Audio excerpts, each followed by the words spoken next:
वृंदावन में एक भक्त भगवान के दर्शन हेतु घर से चला।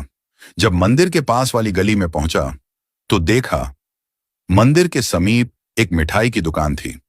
भक्त ने दुकानदार से कहा, भगवान के लिए प्रसाद में पेड़े दे दीजिए।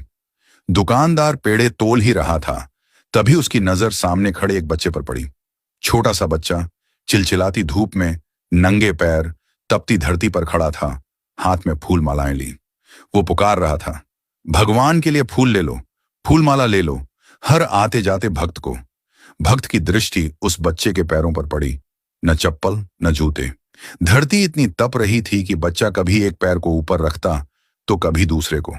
वो तपन से बचने की कोशिश कर रहा था, पर आवाज में समर्पण था, श्रद्धा थी, प्रेम था भगवान के लिए। भक्त से यह देखा न गया। उसने मिठाई वाले से कहा, प्रसाद यहीं रखो, मैं अभी आता हूं। वो पास की चप्पल की दुकान पर गया, नन्हे से बच्चे के लिए चप्पल खरीदी, फिर लौटा और बोला, लो बेटा, इसे पहन लो। बच्चे ने चप्पल देखी, फिर उस व्यक्ति को देखा, फिर आंखों में आंसू आ गए। उसने पूछा, क्या आप श्री कृष्ण हैं? व्यक्ति मुस्कुराया, बोला, नहीं बेटा, मैं श्री कृष्ण नहीं हूं। बच्चा जिद पर अड़ गया, नहीं, आप श्री कृष्ण ही हैं। मैं किसी को नहीं बताऊंगा, पर मुझे सच सच बता दीजिए ना। व्यक्ति फिर बोला, नहीं बेटा, मैं तो बस एक इंसान हूं। बच्चा बोला, तो आप श्री कृष्ण के दोस्त होंगे, क्योंकि कल रात मैंने भगवान से प्रार्थना की थी।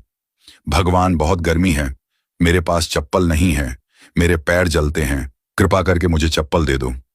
और आज आप आए चप्पल लेकर, इसलिए आप जरूर उनके दोस्त हैं। उन्होंने खुद नहीं आ पाए तो आपको भेजा है। यह सुनकर भक्त की आंखें भी भर आईं। उसने बच्चे को गले से लगा लिया और कहा, हाँ बेटा, श्री कृष्ण ने ही मुझे भेजा है। अब धूप में तुम्हारे पैर नहीं जलेंगे। तुम छांव में खड़े होकर भी फूल बेचोगे और तुम्हारे फूल जरूर बिकेंगे। बच्चे ने झुककर उस व्यक्ति के चरण छू लिए और मुस्कुराकर बोला, भगवान कितने दयालु हैं ना, कितने व्यस्त रहते हैं, पर फिर भी अपना कोई दोस्त भेज ही देते हैं। व्यक्ति ने प्रसाद लिया, बच्चे से फूल माला ली और मंदिर जाकर भगवान से कहा, प्रभु धन्यवाद, आज आपने मुझे आपका मित्र बनने का अवसर दिया। दोस्तों, भगवान सबको एक मौका देते हैं उनका मित्र बनने का।